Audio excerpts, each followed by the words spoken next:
Scott Wetzel is not for everyone. For instance, sane people who can easily tell right from wrong or strongly urge to change the channel. Doctors Radio declared listening to Scott Wetzel can be hazardous to your health and can cause sickness, strokes, or wanting to take long walks on short piers. Feelings of agitation, dizziness, depression, frustration, and cold sweats are common when listening to Scott. You can have a bad reaction, such as confusion, redness in the face, teeth clenching, fist pounding, wanting to put a fork in your eye, and feeling the need to throw your radio out the window. Listeners have also reported increased swearing, trouble sleeping, and a strong desire to gamble. Truckers and drivers are urged to stay away. Learn from Jack from Arkansas.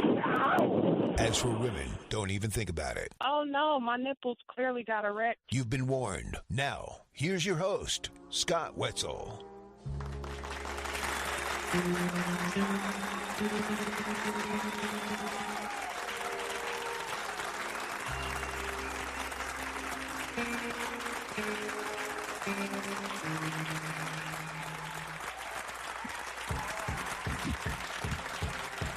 And welcome to the Scott Wetzel Show, right here on FanStreamSports.com on a terrific Tuesday. Yours truly sitting in for the next hour and a half, maybe 2 hours or so, taking a look at the world of sports. Yes, lot to get to today, as we always say, but especially true today. You hit that like, subscribe button. We'll have some YouTube chats in between all the stories that we go through. You want to follow me on Twitter? It is at Opposite Picks. That's OPPOSITE Picks, P-I-C-K-S. Email me. Go to the website, oppositepicks.com. Hit the contact Scott icon and fire away. Again, YouTube chat, hit the subscribe button, and we can talk back and forth. Big, by the way, announcement coming soon. I'll keep you posted on that. Yes, lot to get to. How you doing, LLs, LWs, loyal listeners, loyal watchers? How are you on this terrific Tuesday? Just a beautiful day. I know, who cares? It's weather, Scott. You know, it's always a sign of old age, you know, when you start every conversation about weather. It really is. Like, when you're in your 20s or 30s, who cares? Whatever. It's summertime. The chicks are going to be out in the bars. We're going to be at the bar. We're going to be doing drinking, whether it's, 90 degrees or 70 degrees, whether it's sunny or cloudy or rain. What's the difference, right? But you get into your 40s, 50s, in some cases 60s.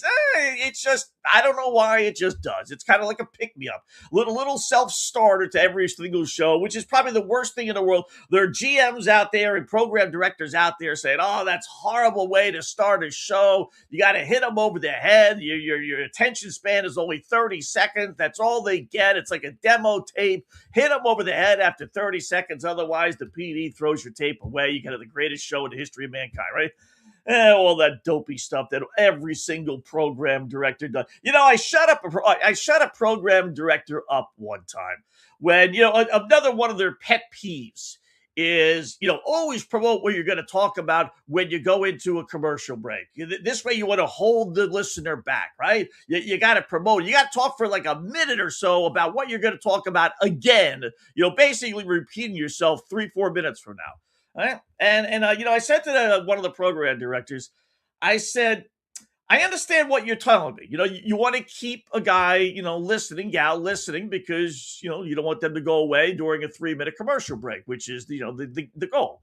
Keep them there. But what happens if you promote a topic they don't like? He said, what do you mean?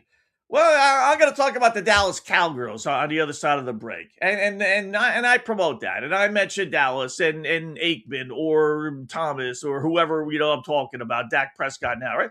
What if the listener is sick and tired of hearing about the Dallas Cowboys? I don't want. Oh, Scott's talking Dallas Cowboy. I'll forget about it.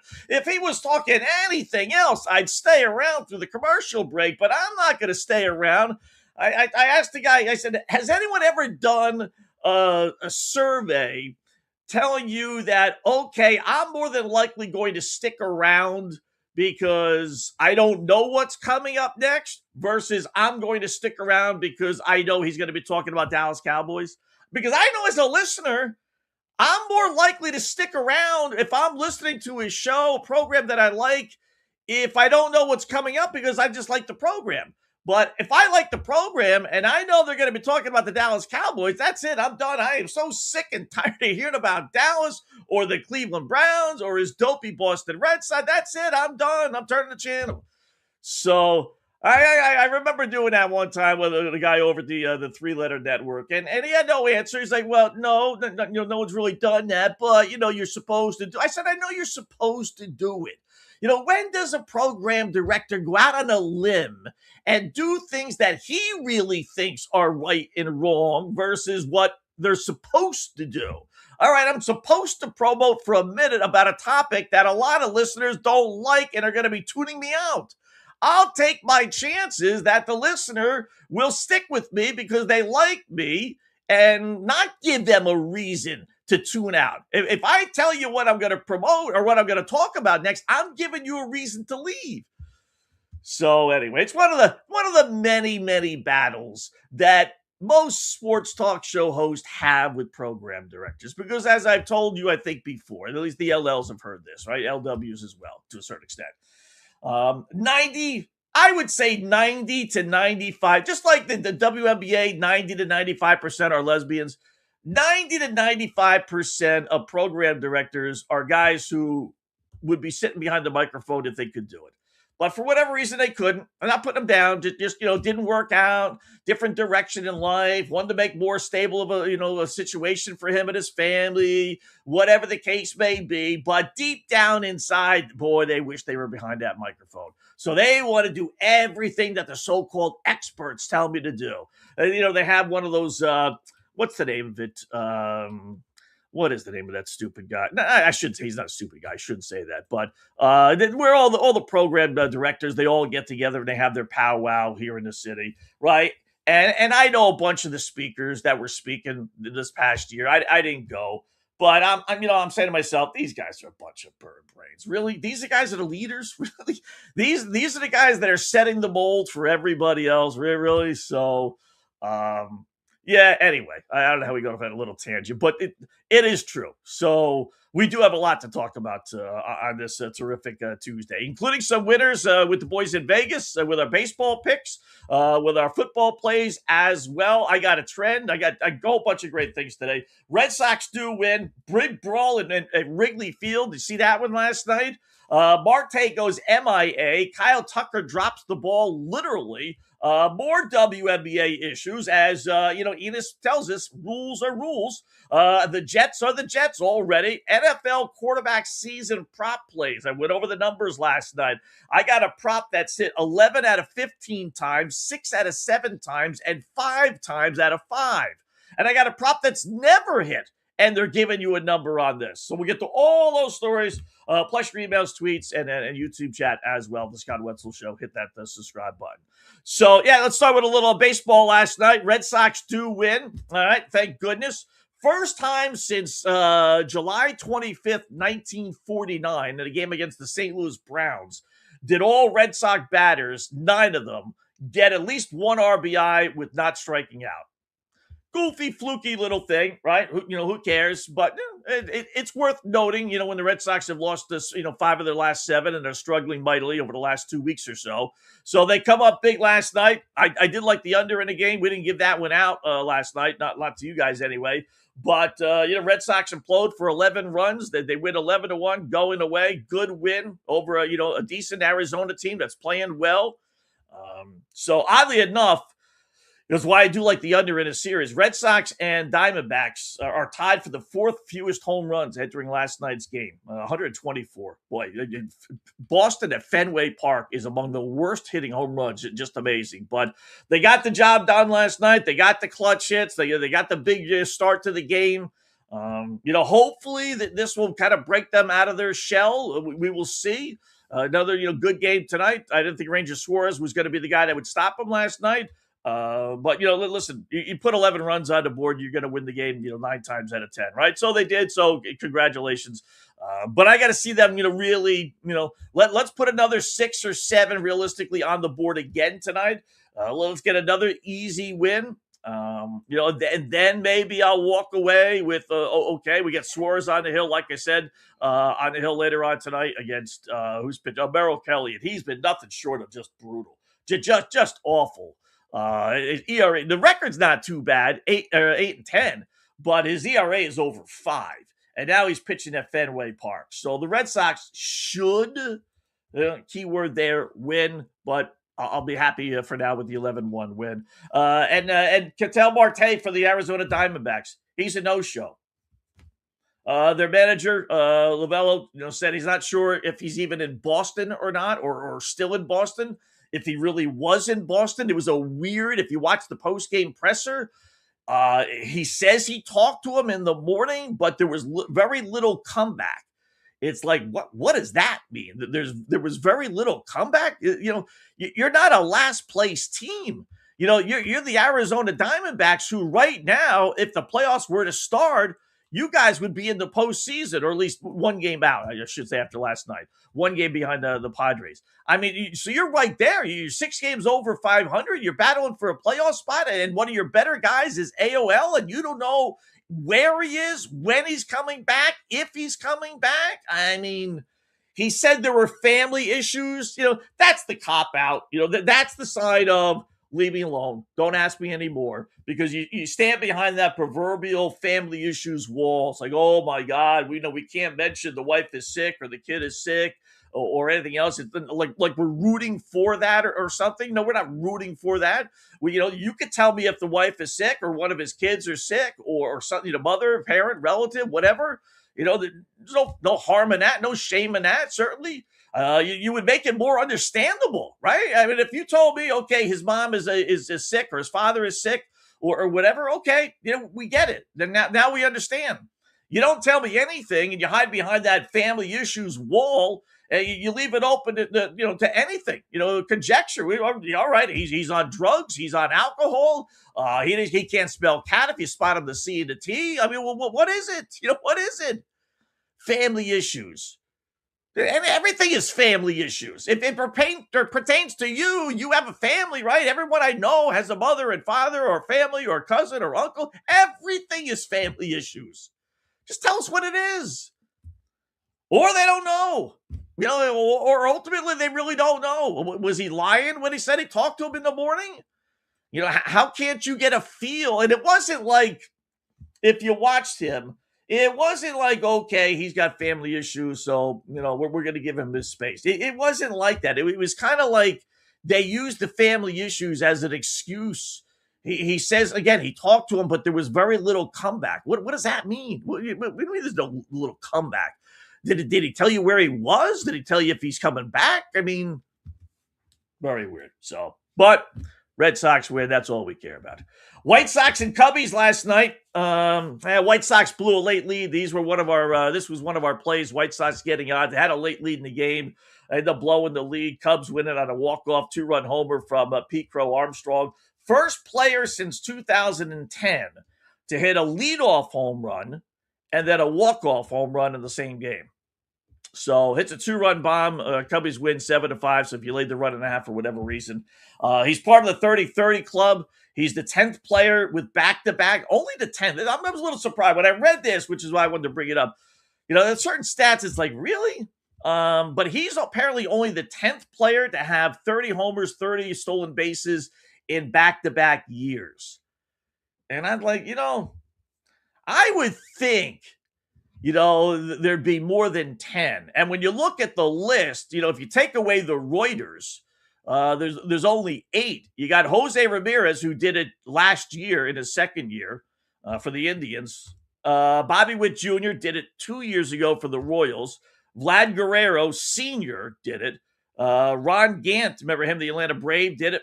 Willie Mays did it. And Barry Bonds Sr. And Barry Bonds Jr. So you got, and Ryan Braun, and Alfonso Soriano. I don't think he was on roids. I forget, every Yankee basically was, but I forget, if he was one of the specific ones. But Braun and Barry Bonds, certainly. So really, you take the Reuters out of it, then only 8 guys? I meant to look it up. I would have figured Ricky Henderson was on that list. Let me see. He probably isn't, although, mistakes are made. But let me just see Ricky Henderson, because, he would have had the 30 stolen bases for sure. But did he ever have 30 home runs? Actually, never had 30 home runs. I was going to say in back-to-back years. Hit 20, hit 28 a couple of times, had 24, 21, but he never had the 30. So that is that's a pretty good record, to be able to go. How about Jose Canseco? I know in his later years, he didn't, steal very many bases, but in his beginning years, he did.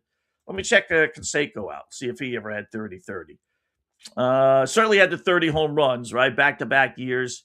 Stolen bases, no. Never got up that high. 17, 16, never even close to 30, really. So, I guess so. So, Pete Crow Armstrong, not bad. So, you could talk about the MVP voting. That was brought up on MLB.com today. He's in the running. He is. There's I found 5 guys that realistically have a shot for the MVP in the National League. Pete Crow, Armstrong, right? Freddie Freeman, Ohtani, Matt Olson, and Kyle Schwarber. They're all on good teams, so that wipes themselves out. You got the Ohtani-Freeman combination with the Dodgers. Are half the Dodger voters going to vote for Freeman and half the Dodger voters going to vote for Ohtani? To kind of wipe that vote out? Maybe. Schwarber has the home runs and RBIs. He doesn't have the batting average at all. Although really none of these guys, I don't say none, but most of these guys don't. If you want to, put more credence into the home runs, then you got, those guys. If you don't want to, if you want to throw out the batting average, Schwarber's hitting 247, Matt Olson's hitting 264. And at least Crow Armstrong's hitting 281. Ohtani's hitting 295. And Freddie Freeman is he doesn't have necessarily the home runs. He's got 15 home runs, but his batting average is up there. He's batting close to 300, right? 302 with 15 homers, 58 RBIs. So, in fact, Freeman and Ohtani are back-to-back, 302 and 295 in Major League Baseball. So that only, you're not going to give it to, Otto Lopez of Miami or Nick Gonzalez of Pittsburgh or, even Marino of the Diamondbacks having a good year, but doesn't have the power numbers and the RBIs. So it's got to be down to those 5. Each one has their own little, there's got to be a storyline. I don't know if there's necessarily a storyline behind Matt Olson. He might be the first one I throw out. There certainly is with Schwarber. He's having a terrific year, home run guy, derby and all that, home run derby in Philadelphia. Even though he didn't win, but he got to the finals. And people seem to like him. He's like the lovable fat guy he's playing first base and, weighs 500 pounds, even though he doesn't. He's got the wife with the huge knocker, Scott. That's got to be a bonus. I mean, let's face it, it certainly won't hurt him. And then you got Pete Crow. And obviously, are you sick and tired of Ohtani? If you're not, it's hard not to make the case for Ohtani. Even if you wanted to throw out the pitching, which I'm willing to do. Let's just base it on, he really hasn't pitched that much this year anyway. So let's just base it on his hitting, Scott. Otherwise, you could give it to him every single year as long as he gets, 5 to 10 wins, right? He's batting 295, which is as good as it gets in Major League Baseball these days.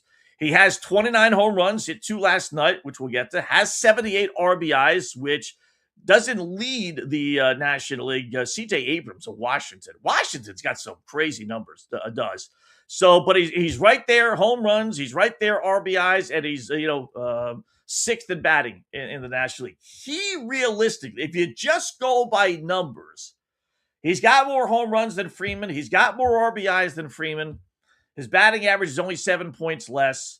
He's played in a number of games, 116. He's missed some, but not that many. What's that, about 10 games or so? So he's played in all the games, hasn't pitched. So he realistically, I know we might be getting a little sick of Ohtani. You know what it is about Ohtani?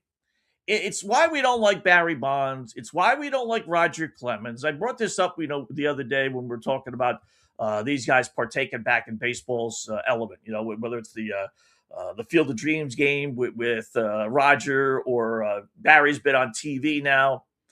We don't want to be taken for fools, right? We'll accept honesty. We'll accept you did something wrong. We'll forgive. The American people are a forgiving society. They always want to think the best in you. And I'll never understand why there are certain guys that just won't, get that. And that's the problem with Ohtani, just like it's the problem with Clemens and Bonds. These guys continue to deny, although Bonds has kind of like said, well, if I did it, I didn't know it was in a cream. I wasn't sticking needles up my ass like, Roger Clemens and Alex Rodriguez. So he's kind of, but not really, right? And we know Roger hasn't. So the problem with Ohtani is we all think he gambled. We all think whether he gambled, whether his buddy gambled with his money and he knew that and paid off his gambling debts. The thinking is there's more to Ohtani and that story that meets the eye. And it's not going away. When the dude is set to be released from jail, it'll come up all over again. And he's not far from that, a year or two, I believe it is. So there's this cloud that hangs over Ohtani that I think will prevent people from, believe it or not, voting for him or having a reason not to. Let's put it that way. And looking, somewhere along the lines of somebody else. Otherwise, he would win it hands down. But last night, so I've never been, let me think about this before I say it completely. I'm trying to remember if I've ever been to a game, not covering a game, but actually as a fan where a fight broke out near me. I don't think I have. Don't hold me to that, but I don't. As a kid we went all the time. Growing up, went all the time. I don't remember, I could be wrong, but nothing stands out. But I know I've seen, we've all seen thousands of these, right? Little skirmishes, yeah, but, for the most part, I've been pretty lucky, I suppose. So on a scale of 1 to 10, the brawl they had in right field, no less, Wrigley Field last night, Cubs and White Sox, which is just like, Yankees, Mets, Cubs, White Sox, Rangers, Astros, anybody. It's bound to happen, right? It just is. But on a scale of 1 to 10, this was a solid 8, maybe 9. They beat the hell out of each other.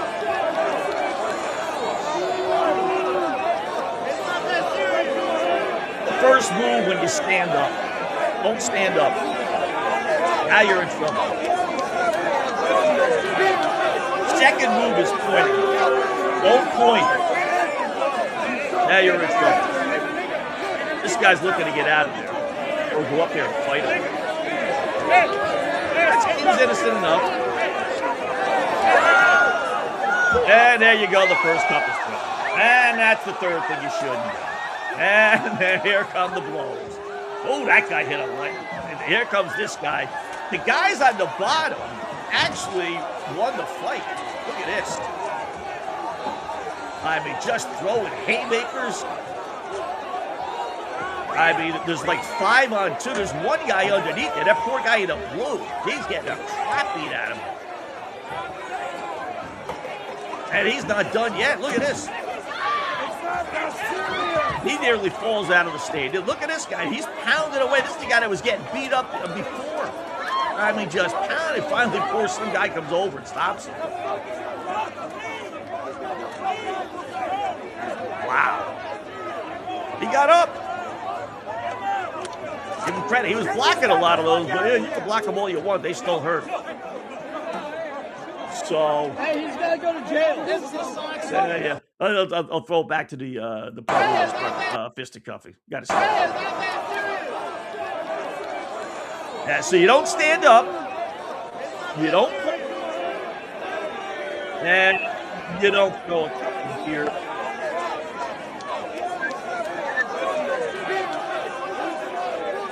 Right? So, what gets people that upset? I mean, really, one's a Cub fan, one's a White Sox fan. You go that going in. No big deal. There you go. That's it. Now look at the guy in the blue.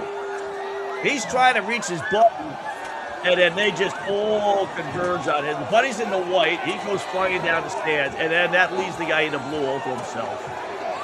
Oh, rule number 4, don't pick a fight when it's 2 against 5. Well, they're just beating the you-know-what out of this dude. Oh, my goodness. So, down the stairs they go. That was one of them.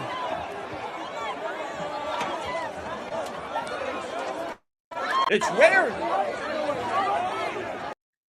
It's rare when guys on the lower level. That's really rule number 5. You should never pick a fight with people that are behind you because they're over top of you. Oh, they have the clear advantage. Although in this case, the 5 against 2 rule superseded the I'm on the lower level rule. You just grab his shirt and rip him down, and all of a sudden he's behind you. So pretty good fight last night.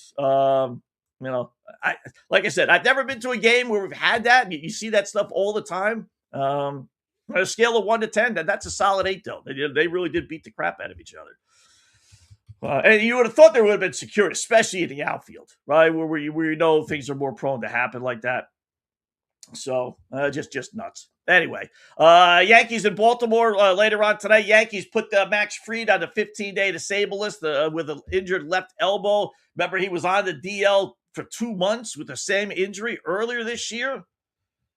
Well, Yankees talking about, maybe getting Aaron Judge and Stanton back. But even if they did, they continue to lose players left and right. So not good with the Stanks, which is good for Red Sox fans. Yeah, Red Sox fans hit a home run last night, right? They won. Yankees didn't play, but they put Max Fried on the 15-day disabled list, which means he's going to miss at least 2, if not 3 starts. It was retroactive to Friday. So I'd rather have that than an actual Yankee loss, to tell you the truth. Miami and Philadelphia, I don't know if you caught this. Listen, there's not much you could do about this, right? But so Phillies are leading by 3, 4-1, top of the 7th inning. Marlins got runners on first, second, and third, 2 out. Guy hits a drive down the right field line. Umpire, the first base calls it foul. Clearly fair, right? And keep in mind there were 2 outs. So they call it foul, but they do go to review, and they say, no, it was a fair ball, and what we'll do is we'll give you a ground rules double, and we'll put 2 runners at home. Marlins were all ticked off because with 2 out, the runner on first base was running, and chances are real good that he would have scored the tying run. But the umpires, you don't see that too often. I think they have the power to do that, but, for the most part, a ground rule double, if they're calling it that, then it's 2 bases, and everyone gets 2 bases. What can we do? Sorry, the first base ump blew the call. It happens, Although he's looking right at it. I mean, just right at it, but still, it happens. So next guy ends up, I think they walked the next guy on purpose, and the next guy ends up making an out. Inning ends 4-3. Instead, it should have been 4-4 with a runner on second and a chance to, take the lead.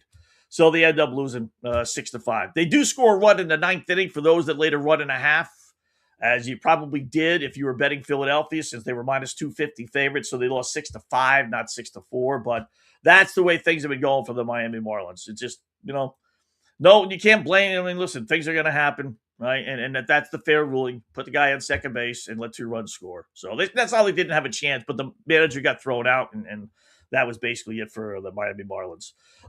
St. Louis and Cincinnati, they split a doubleheader yesterday. Here's an interesting little note. So Cardinals win the first game 2-1. Reds win the nightcap 6-5.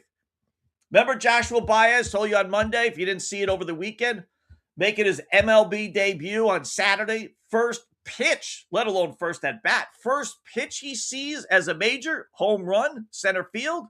Second at bat, home run, left field. Third at bat, home run, right field, right? The guy ends up going 3 for 4. I mean, he's having the time of his life. His family and friends are all in town to see him make his major league debut. He's got superstardom written all over it. We joked about if he's the St. Louis Cardinals' 3rd best prospect. Gee, what are the other 2 guys? Are you 1 and 2 like, right? Since going 3 for 3 with 3 homers, Baez is 0 for 16 with 6 strikeouts. Happens that fast in baseball, man. Just that fast. It really is.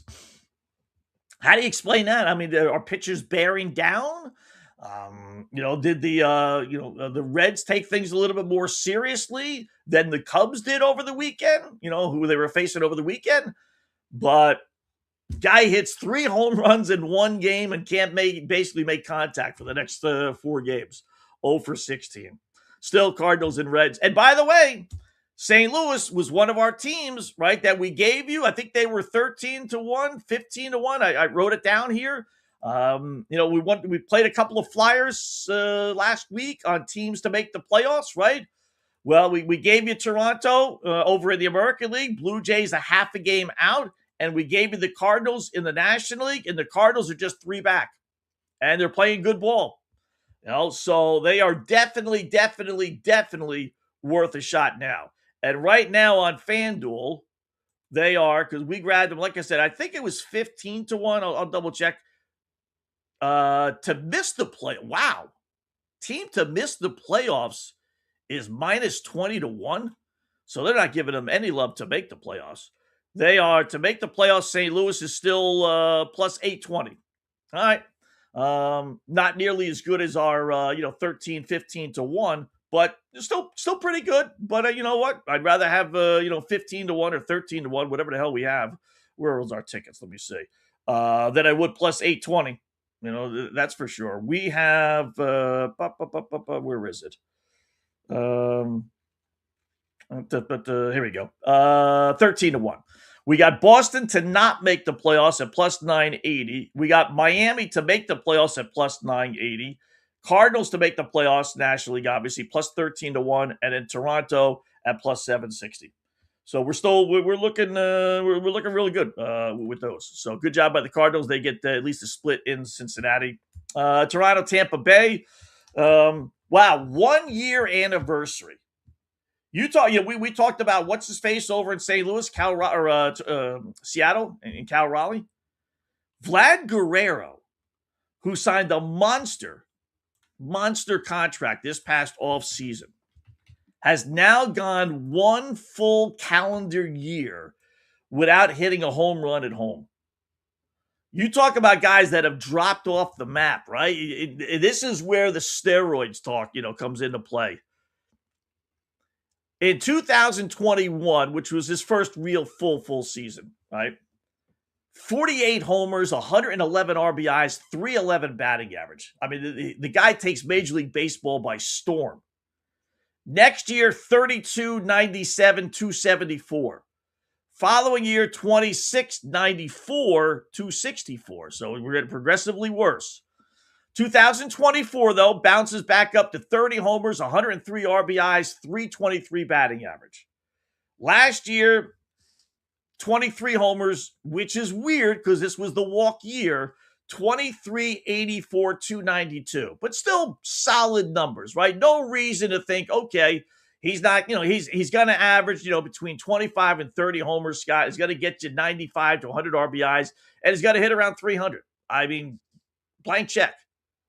This year, after signing the monster contract, 7 homers, 46 RBIs, hitting 263. Just brutal. Just absolutely brutal.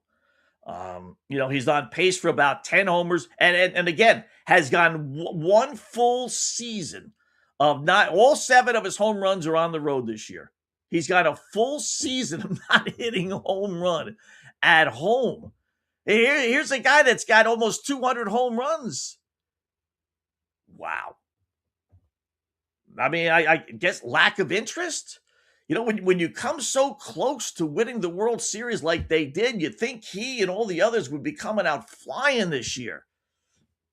Not the case. So 1 year ago, yesterday was the last time he hit a home run at home. Go figure. Mets end up beating the Padres. The Mets 10-3 now since the trade deadline. Go figure. They threw 3, not 1, not 2, but 3 runners out at the plate in the first 2 innings. First team to do that since 1920. Awful loss by the Padres. Just awful. And then their minor league catching coordinator got detained by ICE. Right? I mean, which brings up a funny ICE story. I didn't tell you this last week. We'll take a break. When we come back, I'm at the airport yesterday, and it was like a Chinese fire drill pertaining to ICE. I'll explain when we come back. We got our NFL stuff to get to, baseball winners, football winners, little WNBA, little PGA golf, or LIV golf anyway, all coming up, just getting underway. It is the Scott Wetzel Show on a Tuesday right here on FanStream Sports. Hi, golfers. IndyCar Tim here. I want to talk to you a little bit about Golf Central Magazine. It's not just a golf magazine. It's the magazine for everything. Turf, travel, philanthropy, and lifestyle. Head over to golfcentralmag.com and check out the latest issue. Some of the regular features in Golf Central Magazine: the Golf Bachelorette of the Month, the Golf Bachelor of the Month, the Golf Cart Girl of the Month, Golf History, Grip It and Sip It. So head over to golfcentralmag.com. It's free. It's the magazine for everything: turf, travel, philanthropy, and lifestyle. Golf Central Magazine at golfcentralmag.com. We'll see you there. Sports fans, it's time to gear up. Head to fanstreamsports.com and check out our brand new merchandise store. We're talking bold t-shirts, 3/4 zips, hoodies, hats, mugs, and more. Everything you need to rep your favorite shows and your favorite crew. Whether you're rolling with the J.P. Peterson Show in Tampa Bay, From the Rough in Dallas, the Tim May Show featuring Clay Hall, or the Jeff Thidoff Show in Ohio, or any of our FanStream Sports original programming, we've got the perfect look for game day and every day. So don't wait. fanstreamsports.com. Click merch and grab your gear now. Wear the stream, live the stream. fanstreamsports.com. Hey folks, let me tell you about Bay Area Modern Medical Center, a very different kind of approach to primary care. Personalized preventative medicine, not a one-pill-fits-all mentality. Christopher Lugo and his experienced medical staff are proactive in looking at issues before they become a problem, encouraging a healthy lifestyle with proper diet, supplements, and exercise to optimize your active lifestyle. Rather than the impersonal, rushed approach, you will be the only patient and will have our full attention. That's new. Getting old is inevitable, but feeling and looking old is avoidable. Bay Area Modern Medical Centers are experts in anti-aging regenerative medicine that optimizes your body's performance in many areas. So call for an appointment to get started on a journey back to full health and a happy life with a new, modern way of healthcare. Call 844-977-3477 or go to BAMMC.com. That's 844-977-3477 or BAMMC.com. Today's show is brought to you by Tomstown, a premier craft distillery based in Kansas City, Missouri. Discover their award-winning lineup, including double oaked bourbon, botanical gin, and double grain vodka. Named the best craft vodka by the readers of USA Today. Available for online delivery in 40 states. Visit toms-town.com or their Kansas City distillery to explore more. Elevate your game with Tomstown, where history meets innovation. Please enjoy responsibly. Orion Golf Management Solutions. Orion Management Solutions has tailored its service packages just like it tailors its approach to customers. Some owners need more supervision, while others need periodic assessment of their short-term and long-term strategies and programs. Orion can be called in to develop a business plan with the existing staff, or we can assist with the daily management of a facility or event. Either way, we make sure the client is satisfied and understands the direction the facility needs to go in order to achieve the owner's goals. Orion Management Solutions can help with owner assistance service solutions, daily course management, business plan development, monthly operations, or as-needed consulting services. Whatever your need, Orion Golf Management Solutions can help. Check out oriongolf.com. Let's go. Right now, back to the show on FanStream Sports.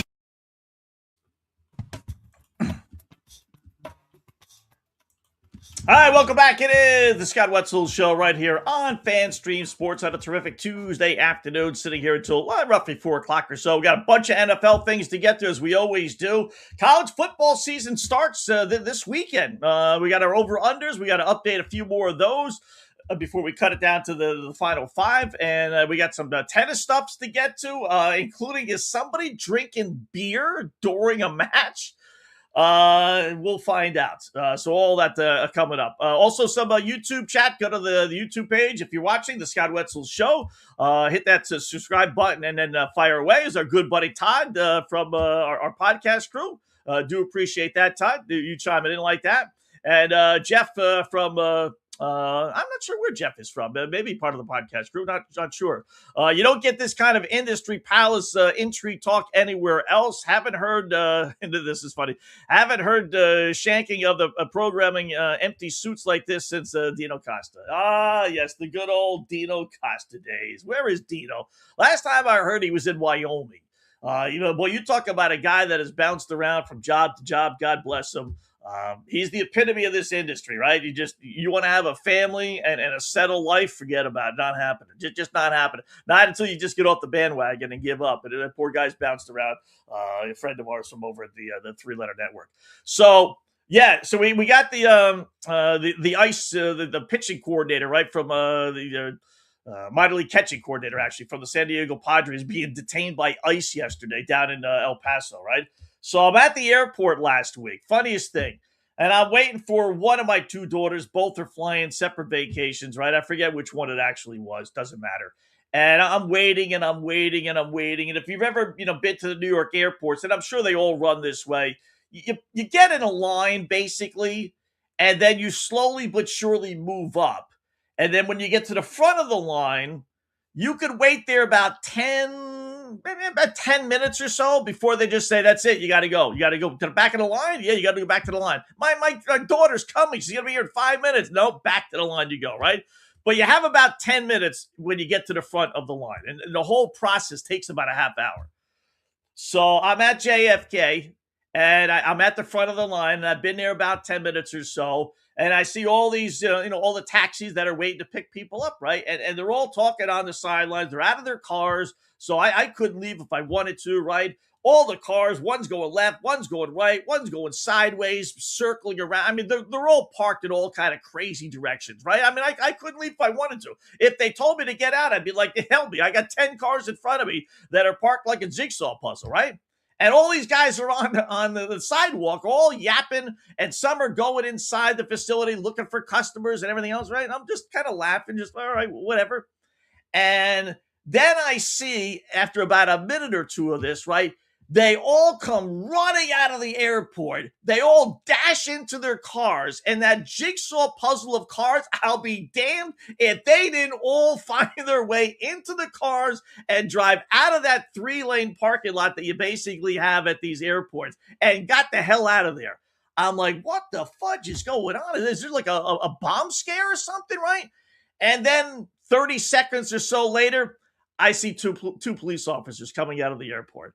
And then it dawned on me like, ICE. That's why they were running out of the airport and got into their cars like a Chinese fire drill. And I was more amazed about how these cars, I'm telling you, there must have been 7, 8 cars, and one was this, one was that, and this, and I'll be damned if they all just didn't get out of there within 5 seconds. They all found their turn and their lane, and it was just the funniest thing, right? And they're all Hispanic, so I don't know if they were legit, not legit. I guess not, if they were worried about ICE, right? But that was the funniest thing. I meant to bring that up last week. It was just like, wow, all right, that kind of made my day. Just a laugh as I waited another half hour, going back in line, this dopey line there. So, but that's a scary thing, here on Long Island, anywhere. If you're, you could be a solid citizen working. I'm a Trump guy. I am. But some of this stuff, I wish there was just a nicer way of doing it. I wish there was just a way of like, okay, you know what? You've been in our country for 10, 15 years, no issues, right? But we got to get you justified. We got to get you a license. We got to get you, American citizenship. So here's the process. I wish they would just do that versus throwing them in this detention center and, just having everything go downhill. So, but I did think that was kind of funny. I really did. All right, football. We got Roger Goodell, speaking of ICE, saying yesterday that he doesn't doubt that there's going to be NFL teams outside of the United States. You know what? One, I don't necessarily believe it, at least not anytime soon. Maybe Mexico, maybe Canada, but our relations with those countries aren't exactly great, or any other countries for that matter. I don't think the NFL, we got our, our landing spot in Germany and then now with all these European games, but that's one game. To really put the NFL overseas, I don't know. I don't think it's going to happen in the Trump or Vance administration if Vance ends up winning the election, 2 years from now, which he just might. I don't think our relations with these countries are so good that they would allow that. I really, with all the tariff stuff and okay, you can put an NFL franchise over here, but better take that tariff off then. And I don't think Trump's willing to do that. So it sounds good. Do we really need it? I don't think so. There are 32 teams now. How many quarterbacks if you really go down the line, how many quarterbacks are there? Now, Sam Darnold opened the door to this a little bit more than what it was, clearly. But how many quarterbacks are quarterbacking right now that you think seriously could win a Super Bowl? Right? Josh Allen, yes.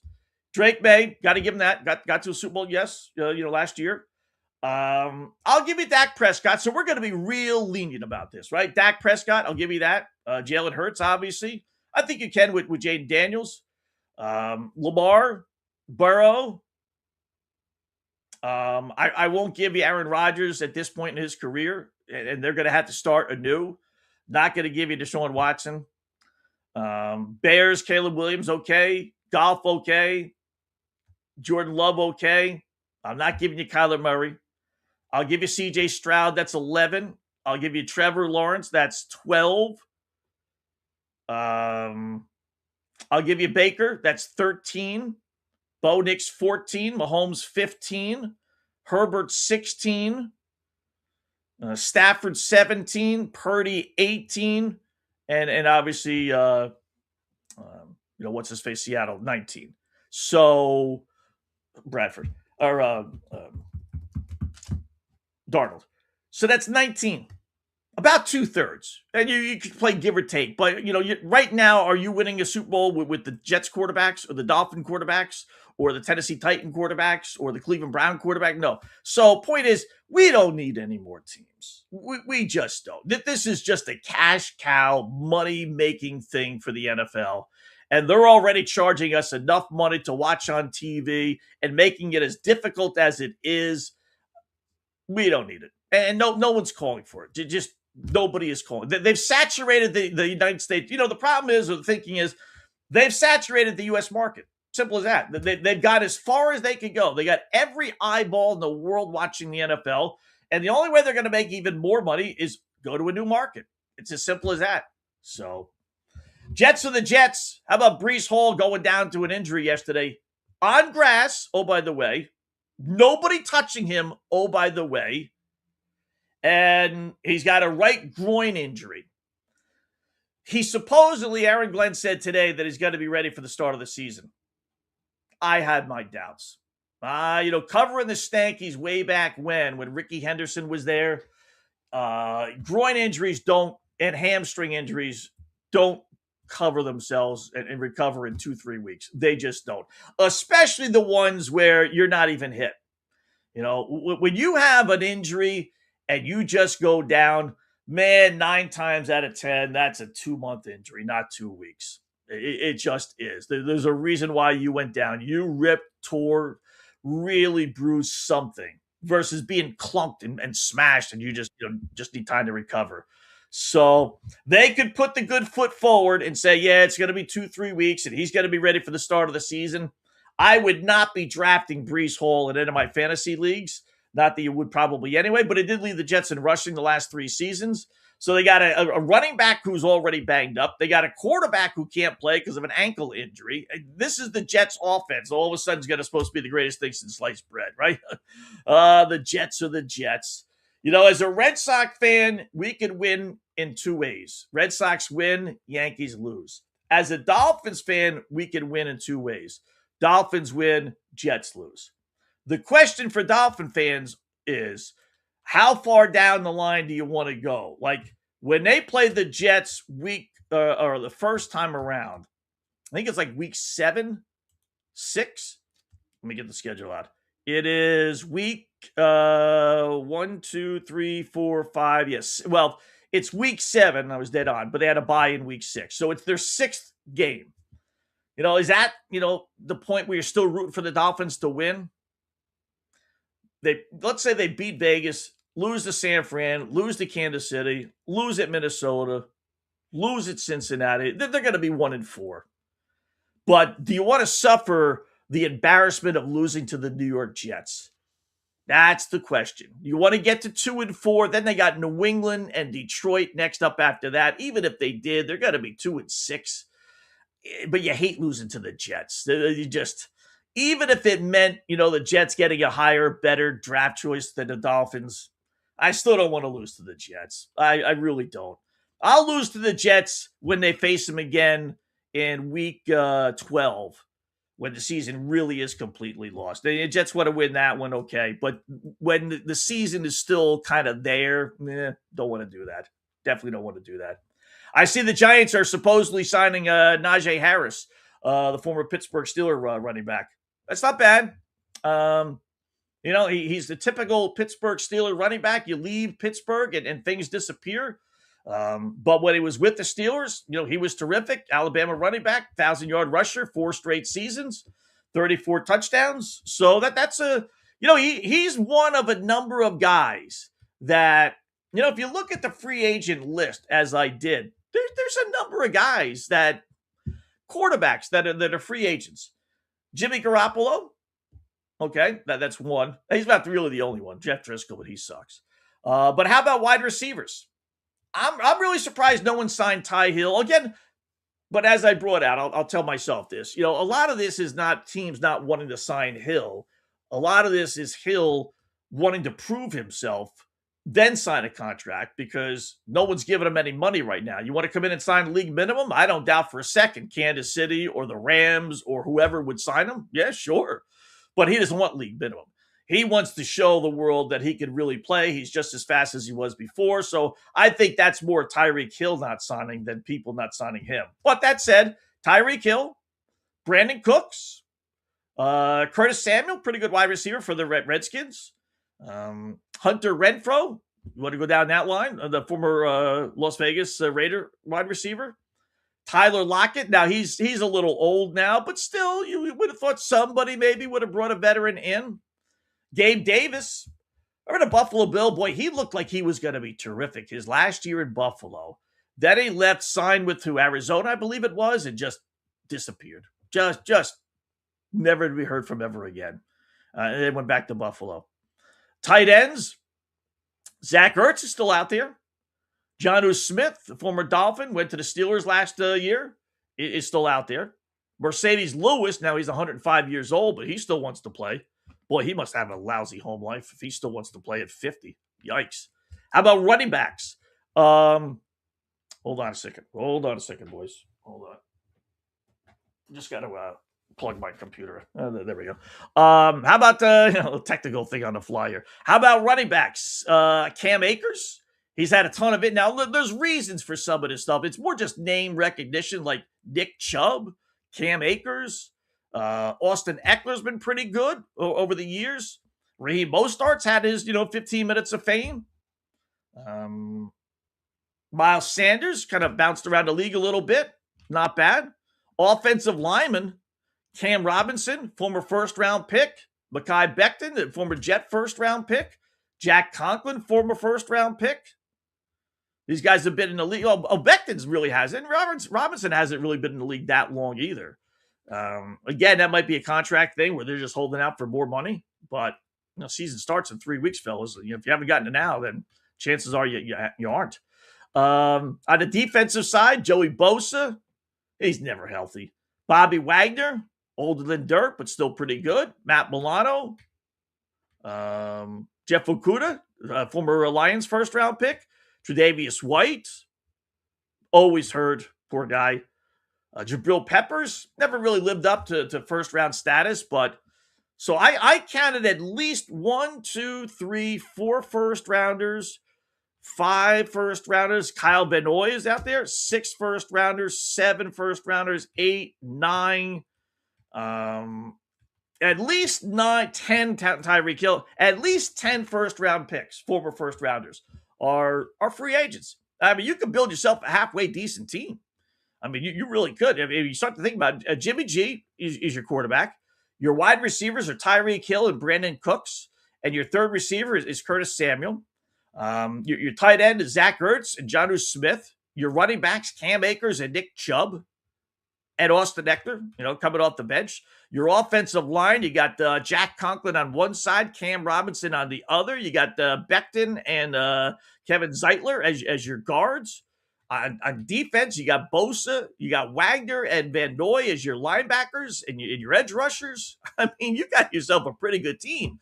It'd be a little bit better if this was 5-6 years ago. I'll grant you that. But still, there's a number of free agents that are actually, name recognition still out there. So, and then, of course, we got the proverbial Jerry Jones talking, speaking of free agents, the Dallas Cowgirls apparently not done yet. Trade offer, kind of like you were talking about at the press conference. Yes. Yes, if we had an opportunity, I would be. Is it more of a wait-and-see thing? And it's as much about what I think of where we are, which I'm more positive than when we started camp, seriously, about what our chances are. And so I think if we saw an opportunity to take a little of the future and put it on this team, I'd do it if it would help us. Do you see the league meetings as an opportunity to... And the answer to that was yes. So there's Jerry. I don't know. He went into camp, I guess, thinking the team was going to suck.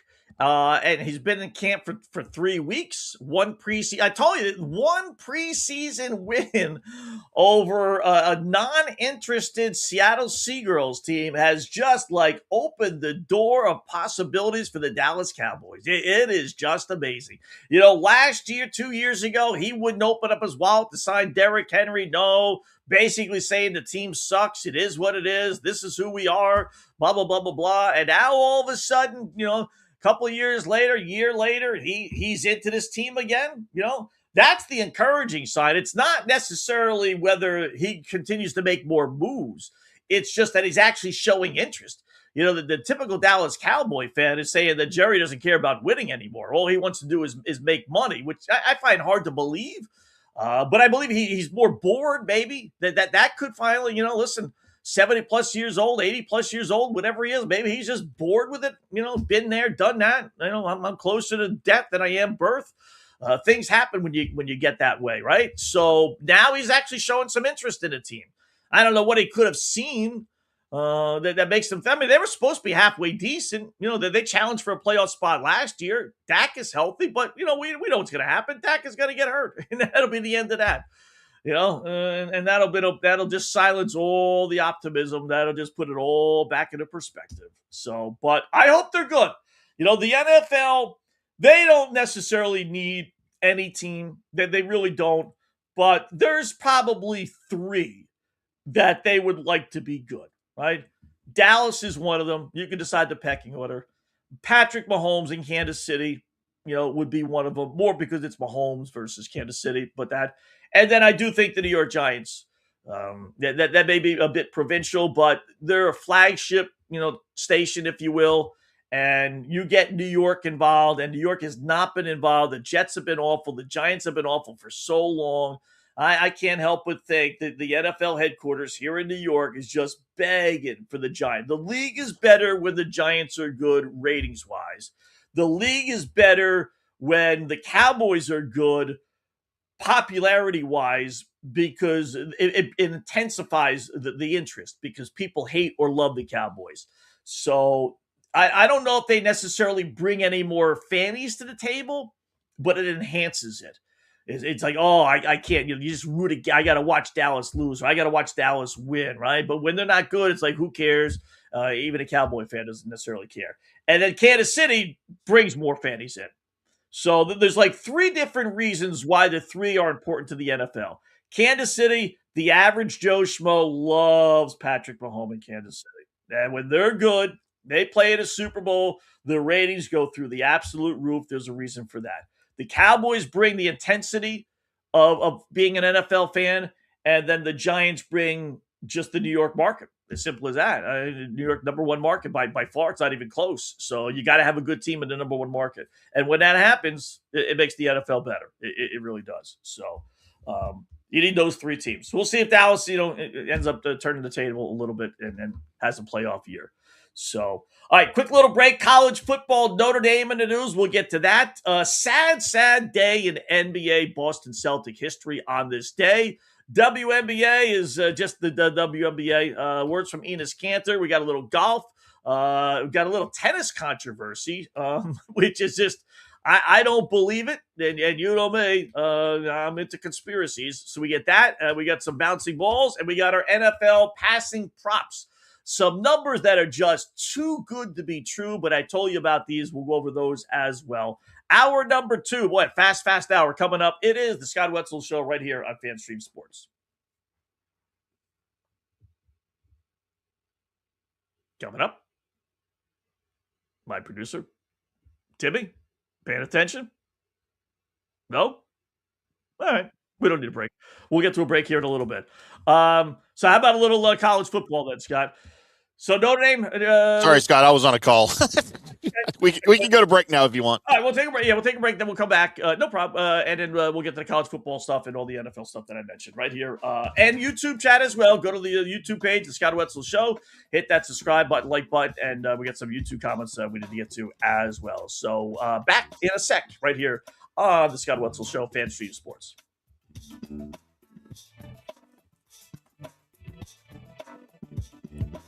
Hi, golfers. IndyCar Tim here. I want to talk to you a little bit about Golf Central Magazine. It's not just a golf magazine. It's the magazine for everything. Turf, travel, philanthropy, and lifestyle. Head over to golfcentralmag.com and check out the latest issue. Some of the regular features in Golf Central Magazine: the Golf Bachelorette of the Month, the Golf Bachelor of the Month, the Golf Cart Girl of the Month, Golf History, Grip It and Sip It. So head over to golfcentralmag.com. It's free. It's the magazine for everything: turf, travel, philanthropy, and lifestyle. Golf Central Magazine at golfcentralmag.com. We'll see you there.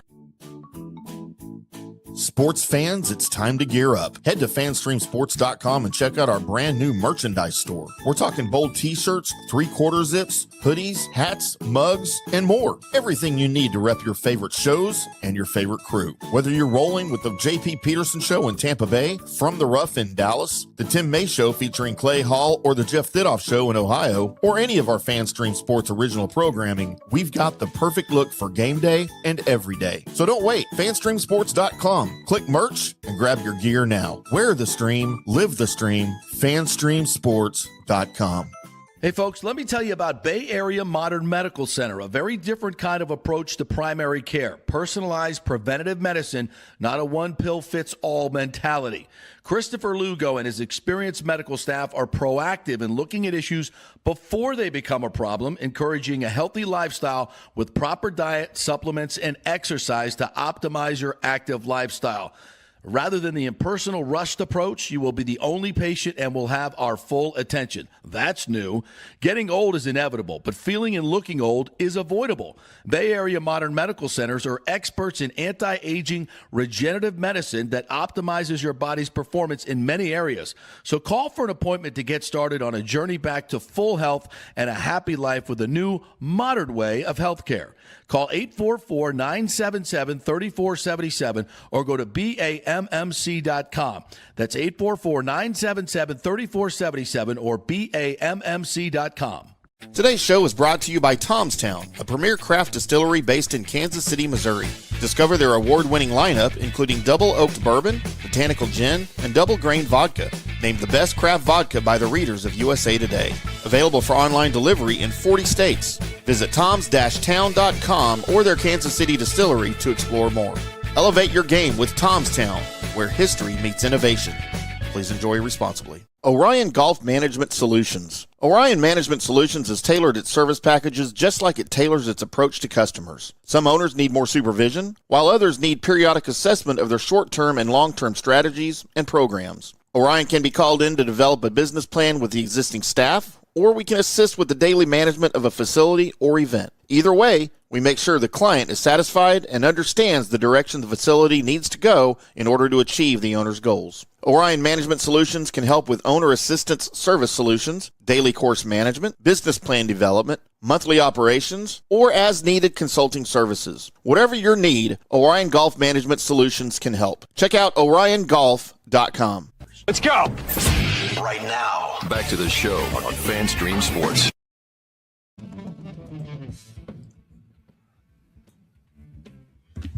And welcome back to the Scott Wetzel Show right here on FanStreamSports.com. Hour number 2 of our 2-hour extravaganza here till 4 p.m. Eastern Time every day, Monday through Friday, talking the world of sports. So we talked a little Red Sox win last night.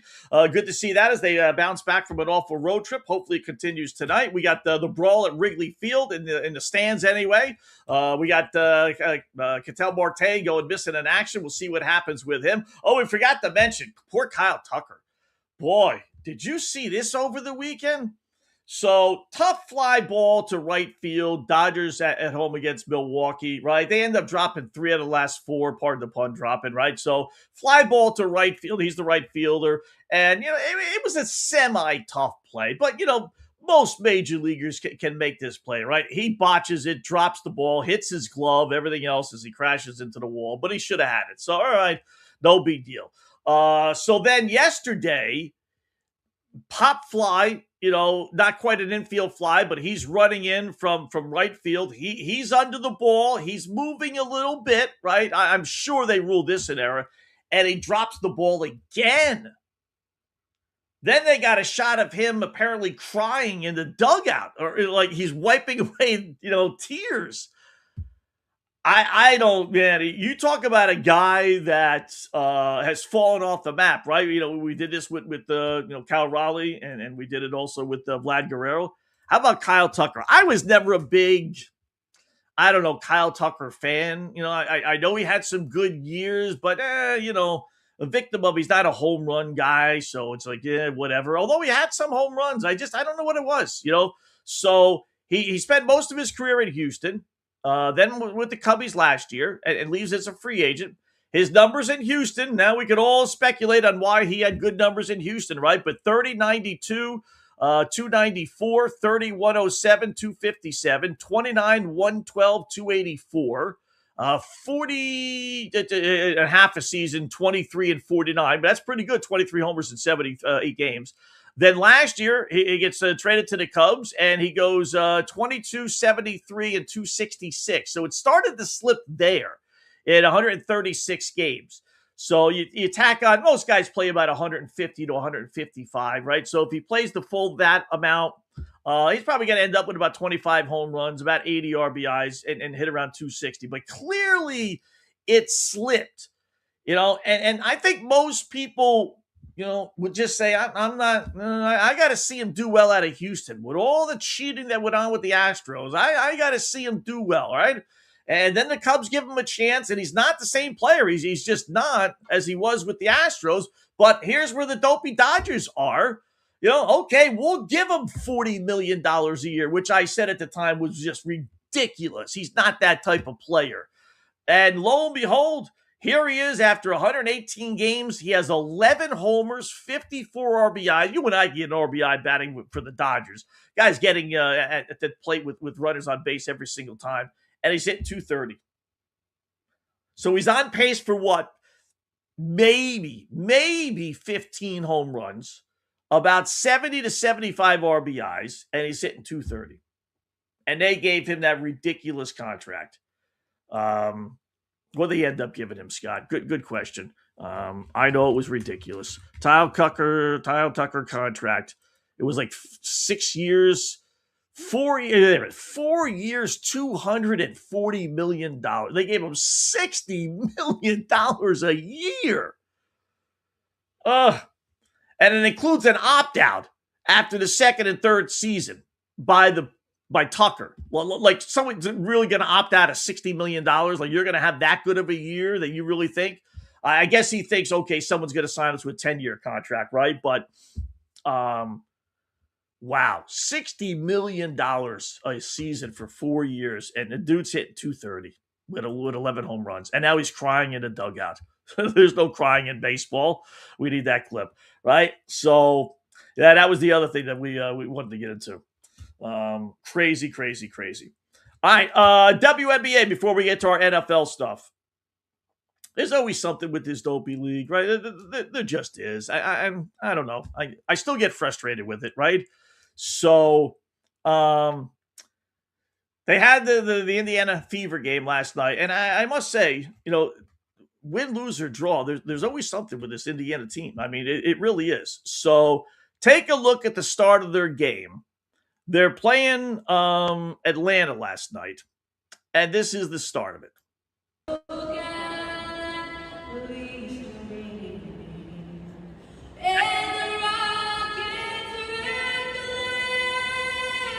There's Sophie.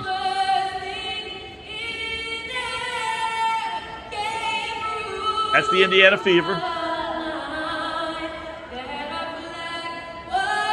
And here comes the Atlanta Dream side. Nobody. Not one person. So you get the gist of it. Dallas, not Atlanta the other day. First off, even Indiana, is it so hard to put your hand over your chest for the national anthem? Only one person, Sophie Cunningham. Not even Caitlin Clark. Not even Clark was willing. I don't know if they're ignorant to it or they're trying to make a stand, a statement. I don't know, but at least they were out there. But out of two teams, 15 players or so on each team, out of roughly 30 players and coaches and assistants and everything else, only one person. The one person who's making a name for herself and doing all kinds of things on Twitter, and I get all that, and making statements, right, that you want to scrutinize her for doing bad things, supposedly, yet she's the only one. And the dopey Dallas team, they can't, or Atlanta team, they can't come out? Really? They're protesting? So they don't like the WNBA because they don't think they make enough money. They don't like the world because who knows what. They don't like the United States. And then, it's just, these women, they complain about, not focusing on the game. And yet every time you turn around, they create another issue that's not the game. Whether it's the Fever head coach, whether it's the dopey commissioner, not trying to, figure out what's the difference between men and women, whether it's not coming out for the national anthem, whether it's not, putting your hand over your heart, whether it's two fans in Atlanta that got kicked out because they, are threatened to be kicked out if they didn't cover their jerseys because they had the XX and XY for chromosomes on their jerseys, the mother and daughter. The WNBA apologized about that and said that wasn't us. It was security. Atlanta people said, no, it wasn't us. It was the WNBA. This league is just, it's just amazing how incompetent it is. I mean, you can't try any harder to bring more issues that aren't court related to your league like the WNBA, whether it's the posters without Caitlin Clark, whether it's the recaps failing to mention Caitlin Clark, whether it's the officials that are so horrible. It's just amazing. It's remarkable. Like I said, you think you've seen the end of it and you think, okay, eventually the game will take over. And every single day there's another story. And you got Enos Cantner sent out a Twitter today. I didn't get it. Well, maybe we'll have it for tomorrow, but bottom line, he says the troops are coming. The troops are coming. He says he's talked with 2 former NBA players, 3 G League players, and 3 European players who are all willing to say that they're women and want to join the WNBA. And if the WNBA doesn't change their rules, then I don't know. The WNBA's got so many issues, but they're coming. I don't know who's funding Cantor. I don't know if he just, I have to check in family and see if he's got a daughter or something. What is behind this with him? That would be, because he's clearly faking. You could tell in his interviews, he doesn't think he's a woman. Come on, please. Same thing with White, right? They don't think they're women. So somebody is prompting him. Someone is funding him, giving him money, I don't know what it is, somehow or another, supporting him. I'll just label it as that, to do this. I don't know who it is, but God bless him. I mean, go ahead, go get your G League players, go get your 3.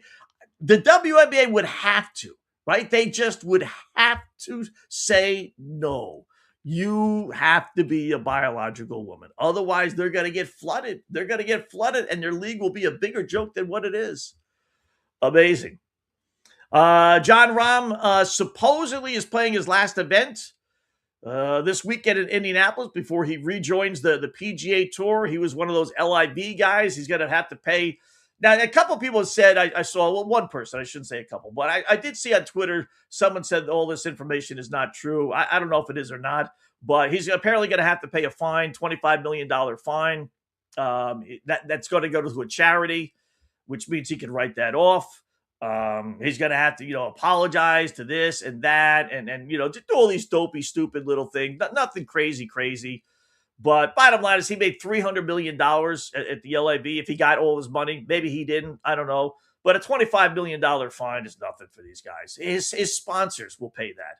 Right? No doubt that his sponsors want him back in the PGA, back in good graces with the golfing world.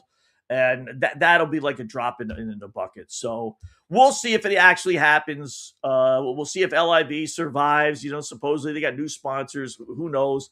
But it's a mess. It really is just a complete mess.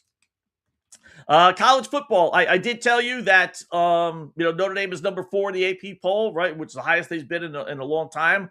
So we got to play a Notre Dame clip every single day, being an Irish fan. So here's Manti Te'o. You talk about remembering the past, which we will hear in the NBA here in a second. But remember the controversy with Manti Te'o and the girlfriend that really wasn't. Here's a guy that's seen rock bottom and been at the top of the world as well, right? He spoke about that for a minute. Oops, hold on. There we go. Thing about rock bottom is it's a lot like this room. There's not a lot of noise down there, but it's loud because the only noise is the noises that are playing in your head. And so that's what's so beautiful about down there. It's forming, right? Like you're just being formed down there. And you really have only 2 decisions down there. Do I just sit here in this silent but loud room, deafening room? Or do I make decisions in my life every single day, steps in my life that can get me out of here one day? And it's not like people say it's a crawl out of there, right? It's like, no, it's not a crawl, bro. It's almost like imagine this room was pitch black and we couldn't see where the door was. You keep just knocking on walls. And you just keep knocking and knocking and knocking. And there's going to come that time where you're like, man, am I knocking and nobody's listening? Is somebody on the other side of this wall? And then as long as you keep knocking, eventually you'll find the door. And matter of fact, the door will fall. And light will just come through. We're like, okay, I know where I got to go now. And you continue to make that path. So a little too weird. I know how it feels to be at the top. I know how it feels to be at the bottom. And then I know how it feels to build yourself all the way back up. And because of that, there's a spectrum that I have, that I can meet people wherever you are. And I think that's such a gift. Some people like to talk to other individuals and say, oh, I'm here and you're there. I can only speak to you from the experiences that I have here. That's not my case. I know exactly where you are, whether you're on your way up or whether you're on the way down. I know exactly where you are, so I can help you. I can help you avoid the drop. But if you're even the host is like psyched out right now. I can tell you, don't worry. It's gonna be okay. You're falling down this cliff and you're just scraping and you're grabbing whatever you can and all the branches are breaking. Your nails are bleeding because you're scraping it on rocks, right? But eventually you're gonna hit that rock bottom. And it's a beautiful thing because 1, the only way is up. 2, it's the person that walks out that door when it falls down is gonna be one bad dude. And that's how I am now. You know what I mean, bro? Wow. He had me with I've been to the lows and it's dark. That's okay. I get that, Manti. I get it. But all these other goofy analogies, the one after another, it's light, it's dark, it's good, it's bad, it's high, it's low. Pick one. Which one is it? Is it bright or is it dark? Is it good or is it bad? Is it, this or is it that? Even the host there, Josh Chambers, I got that from. He had that look of just like, what are you trying to say, dude? I mean, really? Hello? What is it? I get it. You've seen the lows and you've risen from the lows. I understand that. So you think you could relate to people? Okay. I mean, I get that, but then after a while, it just got a little crazy. I don't know if you guys remember that story, right? I'm sure that wasn't that long ago.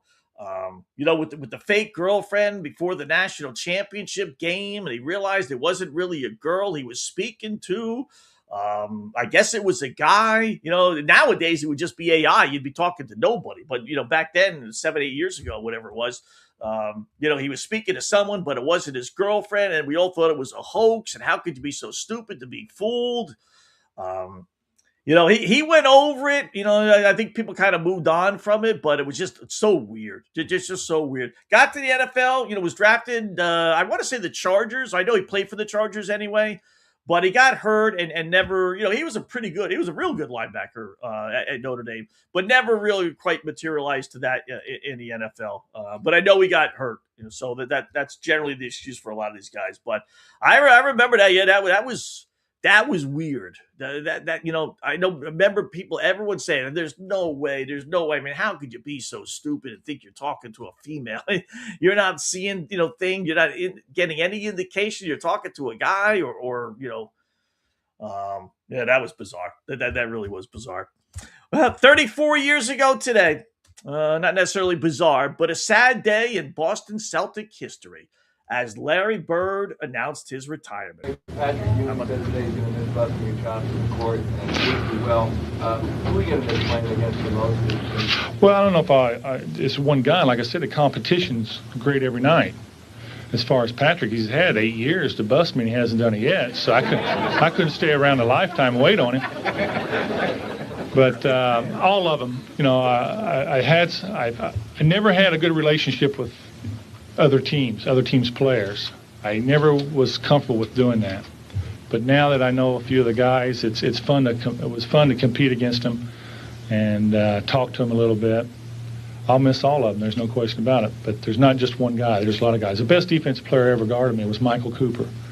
I'll take that to my grave with me. He was a very intelligent defensive player.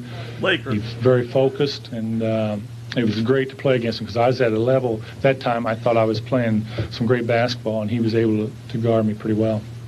Yeah, there you go. Little Michael Cooper, one of the better defensive players, back on that the Laker team. Yeah, 30 years ago today, 3 championships, 3 straight MVPs, 12 All-Star selections.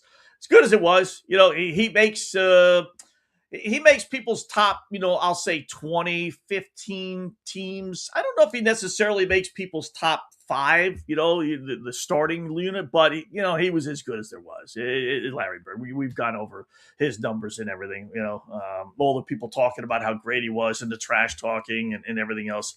Yeah, sad day. 34 years ago that was. I remember, later in his career, he couldn't sit down. His back was so bad he used to have to lay on the sidelines. Remember that? He couldn't even sit because he couldn't get back up again if he did.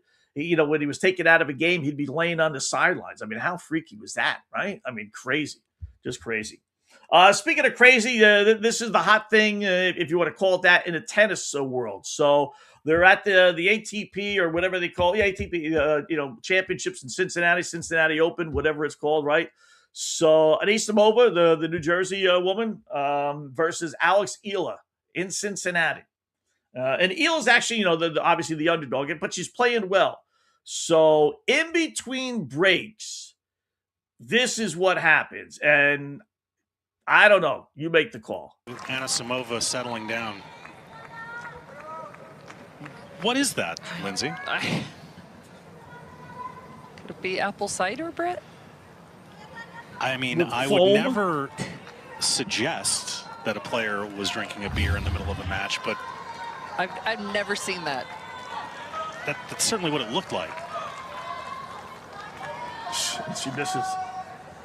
That happened midway through the second set on a changeover, we noticed. I mean, it could be non-alcoholic, it could be cider, it could be anything. We don't know. First of all, cider doesn't have, foam on the top like a beer does, right? So look at it again. Anisimova settling down. And she's got it hidden in there. That's the other thing. Lindsay? I mean, that looks like beer. The apple cider, Brett? I mean, I would never suggest that a player was. All right. So the story is, and I'll freeze it there. I'm not a big Red Bull guy, but that's what she says it was. I've never had Red Bull. We had like 4 cans here that sat in our cabinet for like 4 years, and I opened them up and not that long ago just to return the cans. And I don't remember it looking like that. Is that Red Bull? A beer in the middle of a match, but could that possibly be Red Bull? Could it be Scott, I go through a case of Red Bull a week, and that is not Red Bull. I would never. That's not right. It's not even the same color. A player was drinking a beer in the middle of. I mean, so our producer Timmy there says no, that's not right. That's not. No way. No way. And why would she hide it, right? I mean, she's got it like hidden, beneath her towel there for a little bit. But then if it was beer, let me Google that. Are you allowed to drink alcohol during a tennis match? I mean, I would think no, right? Are you allowed to drink, I'll say even beer during a tennis match? Would she have to like forfeit the match if the no rules explicitly ban players from drinking alcohol during a pro tennis match? What is this, the WNBA? But elite athletes do not do it because it ruins physical performance, blah, blah, blah, blah, blah. When a player like Amanda recently sparked the viral rumors at the Cincinnati Open, confirmed it was only an energy drink. Yeah, I don't, yeah. But no official tennis rule forbids alcohol. So people can get drunk. Who knew? I don't know what the other leagues are. Just out of curiosity, are you allowed to drink beer during a baseball game, during an MLB game? Certainly can have sunflower seeds and tobacco, but let's see what they say about baseball. I'm guessing no. Fans are. Well, we know that, stupid AI. Players' uniforms, strictly prohibits players and on-field personnel from consuming alcohol during dugouts during the game. All right, so and I'm sure the NBA has that as well, right? So, but tennis doesn't. So you can get bombed out of your mind. Maybe that's the answer for some of these guys who act like knuckleheads, Nick Kyrgios of the world. So but that's not Red Bull, right? I mean, I don't drink Red Bull, but like I said, I have an idea what beer looks like. I've had a couple of beers over the lifetime, and that looks like beer to me. So, would she really be drinking beer during a match, though, Scott? I guess it's nighttime. She did make a point that it was a late match past her bedtime, and maybe she thought, even though alcohol puts you to sleep, maybe she thought that would give her a pick-me-up. I'm really amazed that there's no rules against drinking during a match. I mean, you can get bombed out of your mind. Nothing wrong with that, Scott. How weird is that? All right. That's not though. But there's no rules against it. But still, that would be fun if she just came out and said, "Yeah, I'm having a beer. Why not? You know what? I can have a beer." I would love for some of these guys, right? Yeah, why not? I'm gonna have a beer. I got to beat this guy in straight sets, 6-love, 6-love, 6-love. So I might as well enjoy myself. Why not? I tell you what, if a player wanted to get fans on his side, I'd be great at this stuff. I really would be great at marketing. Man, that's all you'd have to do. And you talk about getting a sponsor. You go to Budweiser or Coors or, any of them, right? And say, listen, you know what? You sponsor me, $10 million, $20 million, whatever it is. And I'll have a couple of drinks of your. I'll bring a can. I'm not even going to hide it. I'm not going to put it under a towel. I'm not going to put it in a glass. I'm going to have a case of it on my side of the court, and I'm going to be, I'll tip the glass a little bit every now and again. Fans would love that play. They would love that player. Every single match that guy went to, he would have all thousands of fans that are there on his side. I don't care who he's playing. That's the stuff you have to do. And if you think fans being on your side helps, which, I can't help think it does, as they were last night with Anisimova, by the way, that would be the perfect way. You get fans on your side and you get a sponsor. That's all it takes, man. That's all it takes. Speaking of goofiness, not really sports related, thankfully, at least let's hope not. Investigators say a fraternity culture at Penn State University, in order to bring in new recruits, apparently told kids to go sell cocaine on the side. and they're running this cocaine ring out of their fraternity house. And part of the initiation is to go sell cocaine. I mean, how did they not think they were going to get caught? Right? Out of the, I don't know how many, pledges they had, 5, 10, 15. You don't think one guy was going to try and sell cocaine to the wrong person, or one guy was not going to squeal, or I mean, you talk about stupid. The whole thing is stupid, obviously, but to think you're going to get away with that. Meanwhile, they're running all the issues Penn State has, right? They're finally kind of broken free of the Joe Paterno stuff, right? And kind of moved on a little bit. And every time you think you moved on, then there's something else stupid that pops up at that school. So, yeah, they're running a cocaine ring apparently at a fraternity house. No doubt there's cocaine, listen, on campus, on all these campuses. I don't doubt that. But when you make your pledges, sell cocaine, break a law, just too crazy. All right, quick little break. We got our NFL passing props. We got touchdowns and passing yards. We got a prop number that's never hit. I got a prop that's hit 5 straight years. I got a prop that's hit 6 straight years. The numbers they give you are really, really enticing. We'll pick out some of the best for sure on the other side. It is the Scott Wetzel Show right here on FanStream Sports.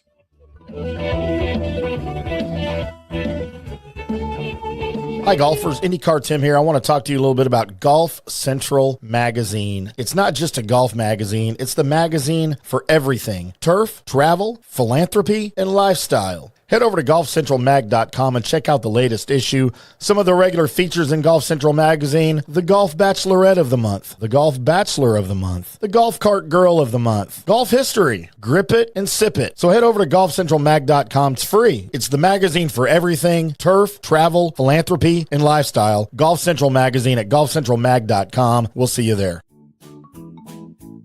Sports fans, it's time to gear up. Head to fanstreamsports.com and check out our brand new merchandise store. We're talking bold t-shirts, 3/4 zips, hoodies, hats, mugs, and more. Everything you need to rep your favorite shows and your favorite crew. Whether you're rolling with the JP Peterson Show in Tampa Bay, From the Rough in Dallas, the Tim May Show featuring Clay Hall, or the Jeff Thidoff Show in Ohio, or any of our FanStream Sports original programming, we've got the perfect look for game day and every day. So don't wait. fanstreamsports.com. Click merch and grab your gear now. Wear the stream, live the stream, fanstreamsports.com.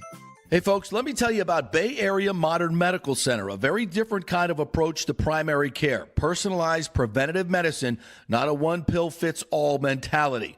Christopher Lugo and his experienced medical staff are proactive in looking at issues before they become a problem, encouraging a healthy lifestyle with proper diet, supplements, and exercise to optimize your active lifestyle.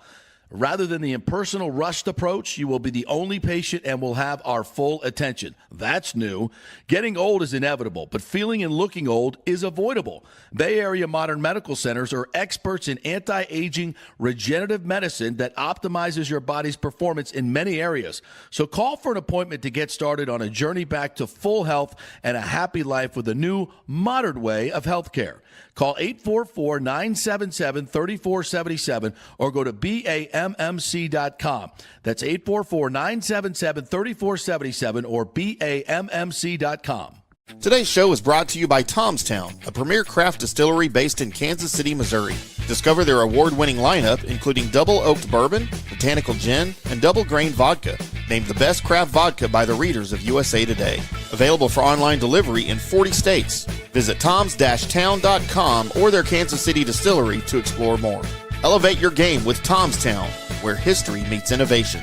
Please enjoy responsibly. Orion Golf Management Solutions. Orion Management Solutions has tailored its service packages just like it tailors its approach to customers. Some owners need more supervision, while others need periodic assessment of their short-term and long-term strategies and programs. Orion can be called in to develop a business plan with the existing staff, or we can assist with the daily management of a facility or event. Either way, we make sure the client is satisfied and understands the direction the facility needs to go in order to achieve the owner's goals. Orion Management Solutions can help with owner assistance service solutions, daily course management, business plan development, monthly operations, or as-needed consulting services. Whatever your need, Orion Golf Management Solutions can help. Check out oriongolf.com.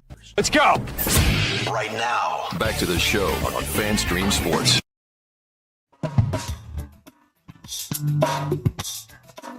All right, welcome back. It is the Scott Wetzel Show right here on a terrific Tuesday, FanStreamSports.com. All those watching on YouTube, make sure to hit that like button, subscribe button.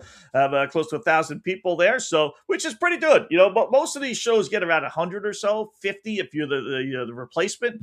So we got almost 1,000 here, so feel free to hit that subscribe button and fire away. Do appreciate all that. Send a tweet at Opposite Picks. That's OPPOSITE Picks PICKS, and then email me.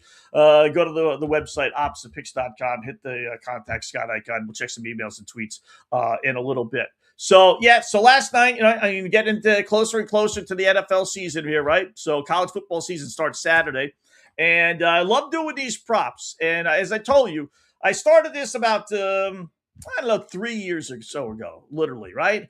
And I noticed all the numbers were way off. If a guy averaged 4,000 yards passing and 30 touchdowns, they were giving you numbers like 3,600 yards passing and 26 touchdowns. I mean, they were just like not even close. So... I played about 20, 30 of them, when you include quarterbacks and wide receivers. I didn't do the running backs, so I knew the running backs always get hurt, right? And it basically boiled down to who stayed healthy. It wasn't really that many guys that had a full season and came close to the number or just went over their number. It really was you're just betting on who stays healthy. If they stay healthy, they'll get their numbers, right? So I did a little bit fewer 2 years ago and then even less last year. But it's so enticing, as I'll tell you here in a second. The number, it's hard to take just one or two because it's just like, wow, these guys hit these numbers all the time. Case in point, right? We all think not for whatever reason, but we all think the Rams are going to be great, right? Their offense is going to be second to none. Wide receivers, running backs, Stafford. So they got Stafford's prop, and each site is maybe a little different, but 3,925. Is his passing total, 24 and a half. Everything's a half a yard. So 3,900 yards, basically. He's hit that in 11 of his 15 full seasons. His touchdowns are a little bit higher, 30 and a half. He's only hit that 4 of his 15 seasons. So I wouldn't touch touchdowns, but passing yards, all right, we'll put a little star next to that. Like, okay, well, let's go back to that one because that's a strong possibility, right? Let's put a little star there. Brock Purdy, now he doesn't have the history, but they're giving you 3,800 yards. He's had that in 2 seasons. So both seasons that he played full years, he's thrown for over 3,800 yards.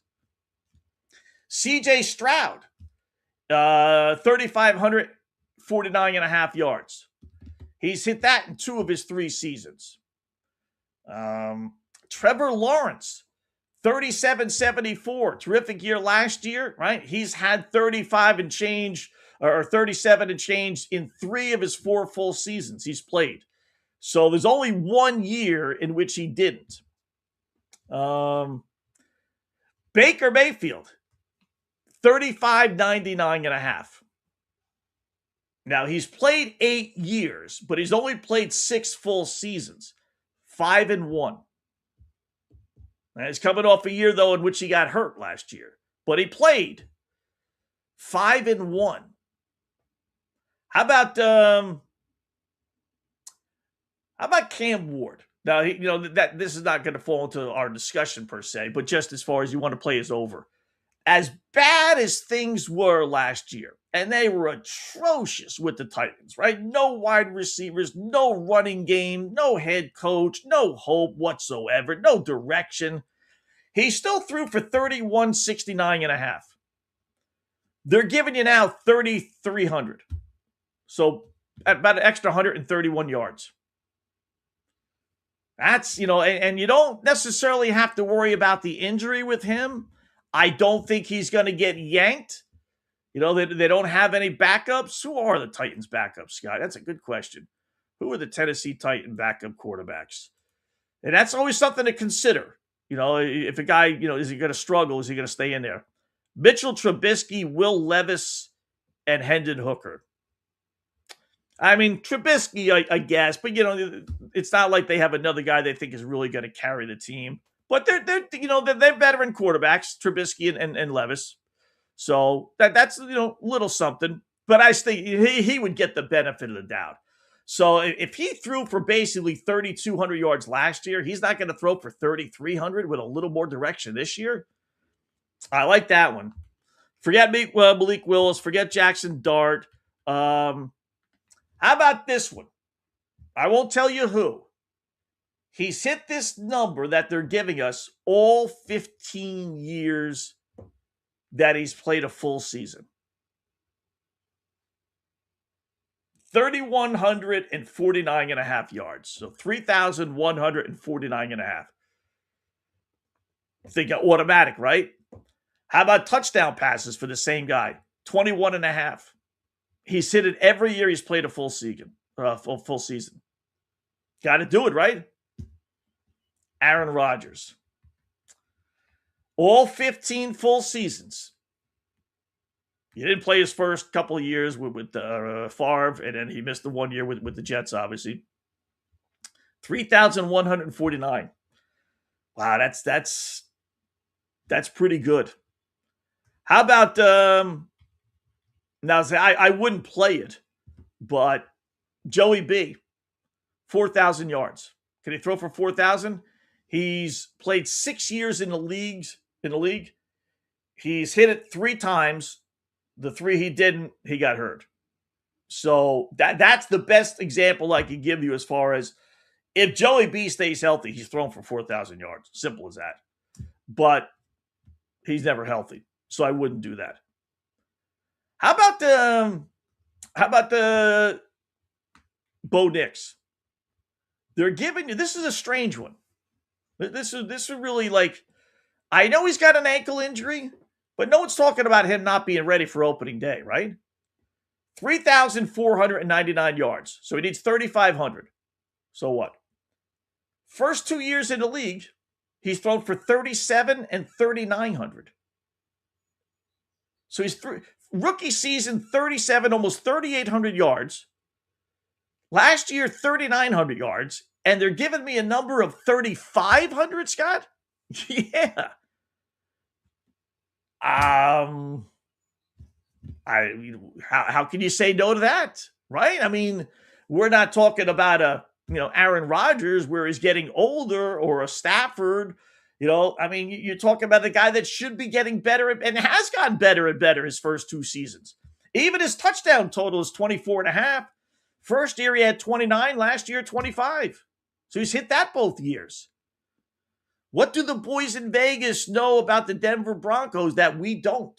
Something stinks with that one. How about this guy? Won't tell you who it is. They're giving you 3,625 and a half yards. He's hit this his last 6 years. His touchdown total, 24 and a half. He's hit his last 6 years. The only year he didn't hit these numbers were his rookie season. Got to play it, right? It's Josh Allen. Why are they going lower on Josh Allen? He's hit this 6 straight years, and you give him a pass for his rookie season, right? No big deal. He's eclipsed this 6 straight years. Same thing with his touchdown passes. What do they know about Josh Allen and the Bills we don't know? Tougher schedule? Absolutely. I get that. But we're not talking about, that Bills offense being shut down, are we? Man, you got to play that. How about this? 3,700 yards. This quarterback's hit this in 5 of his 6 years in the league. Touchdowns is a split 25 and a half, 3 and 3. But I got a quarterback, young quarterback, has been in the league 6 years, and he's hit this number 5 of the years. The 5 full seasons he played. That's Justin Herbert. I mean, even last year, with Harbaugh coming in and we're going to run, and they still threw for 3,700 yards. How is Justin Herbert not going to throw for 37? Now you got the dopey Mike McDaniel. He's not coming in to have Herbert hand the ball off. I mean, how about this guy? Now, you could justify playing Josh Allen. And you could justify playing Justin Herbert. How about this dude? 3,049 and a half yards. He's hit this all 4 seasons. He's been in the league healthy. Kyler Murray. Oof. You hear the number, you hear the times he's done it, you think, yes. And then I tell you the player, then it's like, no. But even stinking Kyler Murray, who's getting the starting job at Minnesota, and chances are we'll hold on to that, he's 4-0 thrown for 3,050 yards. How about this dude? Won't tell you who it is. Number is 3,649 and a half yards. He's hit this every single year he's been in the league, except for one when he only played 14 games, but was well on pace to hit that number. Got to play it, right? That's Patrick Mahomes. Even the great Patrick Mahomes, who the whole world wants to bet on, they even give you a great number with him. He's hit it every single year, 7 years. He's healthy. Maybe he's not ready for week 1, but I think he will be. But maybe he's going to miss a game. Maybe two games. But the boys in Vegas don't post numbers unless they know. Right? They wouldn't be posting a number unless they felt sure that he was going to be ready. They don't get stuck with things like that. So Mahomes is 7-0. All right, I got one more for you. This guy has never hit this number. And it's not a big number either. 3,300. That's the over-under. These are passing yards in a season. He's never hit it in 7 years. So, got to play under, right? You would think. That's Danny Nichols. Daniel Jones. And he is coming off an injury. But all the other years that he wasn't hurt, never threw for 3,300 yards. So all the others, they went way low. And for some reason with Danny Nichols, as we like to call him, they went high. What do they know that we don't know? That Colts offense is loaded, right? Their issue is not on offense. I will say that.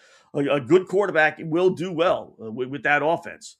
So, but, again, the point is to show you some of these numbers, they don't make any sense. But you're not betting, you're not betting on Patrick Mahomes throwing for 3,600 yards. Of course he's going to throw for 3,600 yards. He throws for 4,000 yards every single year. 5,000 one year. Is he going to stay healthy, Scott? He should. He's pretty durable. I had him last year, and I lost the bet. That was the year he only played the 14 games. But I'll go right back to the well. Justin Herbert's hit it all 5 years. Tough as nails. They throw the football, 3,700 yards. Got to play it. Josh Allen, he's hit it, all 6 years into bigs, except for his rookie season. Why shouldn't he now? Bo Nix, I could see staying away from, the Joey B's of the world, but, Bo Nix is only getting better. Well, why would you not think he's going to throw for 3,500 yards? He's in a division in which he has the Chargers, good offense, Chiefs, good offense, Raiders, good offense, and lousy defense. So, the 8 division games are going to be, our 6 division games are going to be terrific for him to be able to put some numbers up.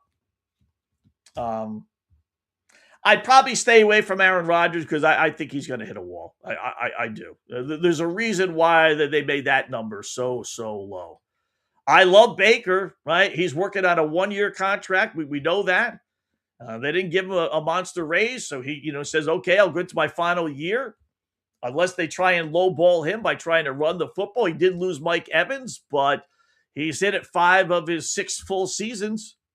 So I like the passing yards more than I do the touchdown passes.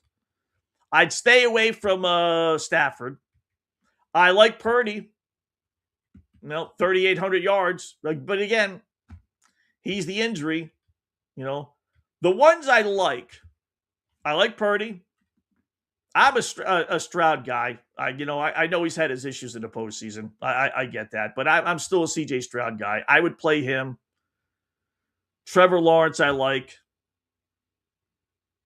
Goff's hit his numbers last 4 seasons. Like that one. Baker, 6. Cam Ward, 7. Bo Nix, 8. It wouldn't be smart betting Burrow as much as I want to. It wouldn't be smart. How about Caleb Williams? 36.50. He's hit that one of his 2 years. Last year, he threw for 3,900 yards and 27 touchdowns. Again, I'll excuse the rookie season. I think he's only getting better, right? And injury-wise, he scrambles around a little bit, but at least he's young, durable, I would think. That wouldn't be a bad one. He's not throwing for at least 3,900 yards like he did last season. Lost DJ Moore, I get that, but that's okay. Yeah, I like that one. That's 9. Allen, I like 10. Herbert, I like 11. Kyler Murray, he'd be one I'd throw away because I don't want to have to root for him. And Mahomes, so what's that, 13? I won't play an under on Danny Nichols just because I don't like playing unders on these things. But there's 13 guys. Now, I could bet all 13, and I'm telling you, we'd go, 7-6 or 6-7. Just because these guys get hurt all the time. It just, you're not going to, and I did that the first year. I played like 13, passing yards, another 5, 6, 7, or 8 touchdown passes. Then I had the wide receivers. I tell you, I played about 30 of them. I really did. And I ended up, basically splitting it all, 15 and 15. Are pretty close to that anyway. It was an exercise in futility. I had all this money locked up, and it was just like, what was the point? So you can't. You have to pick 3, maybe 4. The 3 or 4 who did I have last year? I had Mahomes. That was a loser. I had Derek Carr. They had posted a number he hadn't missed since he was a rookie. We lost with that one. Or maybe that was 2 years ago. Like every quarterback that got hurt, I had. I mean, just every wide receivers, Justin Jefferson, he got hurt. It really was just you talk about throwing darts. I threw the darts and hit every bullseye a player that got hurt. So you got to whittle these down. I know it's tough to do. A lot of it's just luck because I do like all those, but I'll probably, and we'll update this, right? But I'm definitely going to try for the younger guys. Like by the Bo Nix number, the 3,500 yards, when he's done that twice already, that just doesn't make any sense. Unless we find out he's not ready for the start of the regular season. So that one I would hold off on, but he would be one of my 4. I think Caleb Williams would be one of my 4. I think Mahomes, I'll take my chances, would be one of my 4. That's 3. And then I'd have to maybe go Allen or Herbert, or I do like Jaden Daniels, but I probably need more out of him. I probably wouldn't go Cam Ward, even though I really do think he's going to throw for 3,300 yards. He could be god-awful and still throw for 3,300 yards.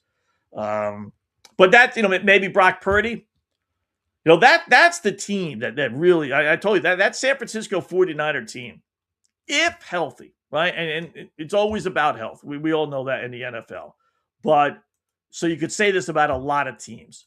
But if healthy, you tell me an offense that's better than Brock Purdy, quarterback, Christian McCaffrey in the backfield, Mike Evans, Deebo Samuel, Christian Kirk as your wide receivers, and George Kittle as your tight end. That's Super Bowl worthy. That really is. And their over-under to wins is 10.5. Now, it all could implode. Evans is banged up a little bit. McCaffrey's an injury waiting to happen. Purdy's been dealing with injuries. Kittle is a year older. Who knows what you're getting out of Deebo with his attitude. Is he happy he's back and everything else? I don't know. But that team healthy and playing in all cylinders, is better than the LA Rams, I think, especially when you throw in their defense. So, but that's how these things are. I'll do wide receivers tomorrow. I started doing some of the wide receivers last night. There's obviously a lot more wide receivers that you have to look at. I'll just throw one at you. How about Mike Evans? We're talking about him. They have him at 824.5 yards. He's hit that every single season he's been in the bigs. 11 straight years. 11. So, how can't you play that? Now he's going to San Francisco, right? Last year he didn't. He only played 8 games, but otherwise all 11. I mean, these things are so enticing. Just almost too good to be true, right? But I tell you, it won't. So, but we'll go over those, and we'll isolate the quarterbacks as we get a little bit closer, like I said, to the NFL season. College football season starts on Saturday. You don't have great games, and we'll break it down Friday. Mark Lawrence will join us. We'll get some picks out of him. You don't have monster games, you don't, which is weird for college football. I don't know why they do this. I really doesn't make much sense. You start the season with a whimper versus a bang. But North Carolina is at least, somewhat competitive, and you got the Belichick angle. The Virginia-NC State game should be really good. Virginia favored by 5.5. On a lesser scale, the Jacksonville State and North Dakota State game is actually two of the better teams in their conference. If you've done a little research, Conference USA. So, them and Liberty, are probably the 3 main teams. So whoever wins this one is really, really getting a leg up. Other than that, Memphis, UNLV, New Mexico State, and Florida State, no big deal. But at least you got 3, I would say. Start off with North Carolina, TCU, then NC State, Virginia at 3:30, and then Jacksonville State, North Dakota State at 5:30. You would have thought they would have had at least one Saturday night big game. But, Florida State, New Mexico State, and Memphis, UNLV at 10 o'clock is not, Hawaii, Stanford's not going to cut it. Although that Stanford or that Hawaii team I like, but that's I'm not going out of my way to watch that one. So anyway, but we got college football coming up this weekend. We'll break it all down and get some trends and everything a little bit more as we get closer to Saturday. As far as our plays today, so we went 1-2 yesterday. We lost with the Braves, who lost 4-2 to the Twinkies. Lost with the White Sox. They blew a couple of leads there, in extra innings. We did hit with Golden State. They won by 8 in the WNBA. So Atlanta and the White Sox were both dogs, so we only lost the 1 unit. So went 1-2. We're now 27 up, 15 down with 1 push, and a $100 player is still up over $1,000, $1,000.50. So what are we doing tonight, Scott? We're going to grab under 7.5 Toronto, Tampa Bay. Toronto. We talked about Vlad Guerrero, right? They just don't score. They're under team. They score the second fewest runs in baseball. If I would have given you 10 guesses, who's got the second fewest runs in baseball, I still don't know if you would have come with Toronto. I wouldn't have. But when I was looking up, doing some research for some of this stuff, 116 home runs. That's the second fewest behind the Milwaukee Brewers. And then you got Tampa Bay, who does, they hit the ball well. They get the best batting average, but it's only 261. So even the best. So I don't think we're getting the 8 runs. Soriano on the hill for Toronto. So I'm expecting a 3-2, 4-1, 4-2 type of game. So let's go under 7.5 Toronto and Tampa Bay. We'll also go with, we'll go right back down to Braves. I told you, I like the bet series whenever possible. I liked Atlanta in this series. They're playing well. Minnesota's not. I know they lost last night, but I got Atlanta again tonight, minus 120. So right back on the Braves. And then same thing with the White Sox. They're monster dogs again. They're plus 156 against the Cubs. That to me is a dead even series. Battle of Chicago. Anything can happen in these rivalries. So you want to give me plus, $1.50? I'll definitely take that. So 3 plays under 7.5 Toronto, Tampa Bay, Atlanta. Minus the 120 against Minnesota, and then the White Sox plus 156 against the Chicago Cubs. So let's double check and make sure we got everything in. Anything late breaking news happening, Scott? Seagirls still planning on signing baby criminal Arnold. Anything else? No, nothing really crazy. Yep, nothing there. How about the little Twitter stuff? Anything on Twitter that we need to bring up?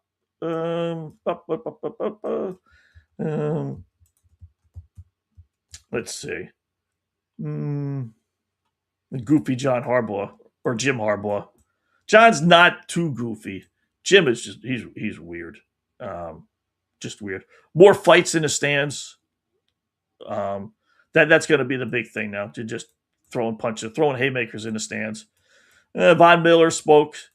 No, that's about it. That's really it. And then any emails from the folks? Go to my inbox. I know there were a couple, but nothing urgent. Oh, I got hit by spam. I don't know how this stuff happens, but someone sending out things, with me supposedly offering some condolences and an invitation to a life party and hit this link. If you get something from me, don't open it. It's not. I don't know what the hell it is, but yeah. Other than that, nothing. So, all right, good job by everyone. We got big day tomorrow. We'll track down Jeff Dawson, EastCoastSportsInvestors.com. Hopefully, get a chance to talk with him. We got Nick Hamady maybe coming up tomorrow as well. A little WNBA. We got a full slate of games later on tonight. So that, and we'll preview more NFL stuff. We'll do the wide receivers like we did the quarterbacks today. We'll look at the wide receivers and throw out 4 or 5 picks for you guys to play for our season plays. Should be a lot of fun. So enjoy the rest of your Tuesday. Check out the website, fanstreamsports.com. That is fanstreamsports.com for all the other Scott Wetzel shows and all the other shows that we have. Oh, we got the Lotto tonight as well. Although someone won last week, so it's only 5, 6, 7, 8 million. Who needs that? We'll wait till it gets back to 100 million. So, yeah. We'll talk to you then, folks. Enjoy the rest of your Tuesday.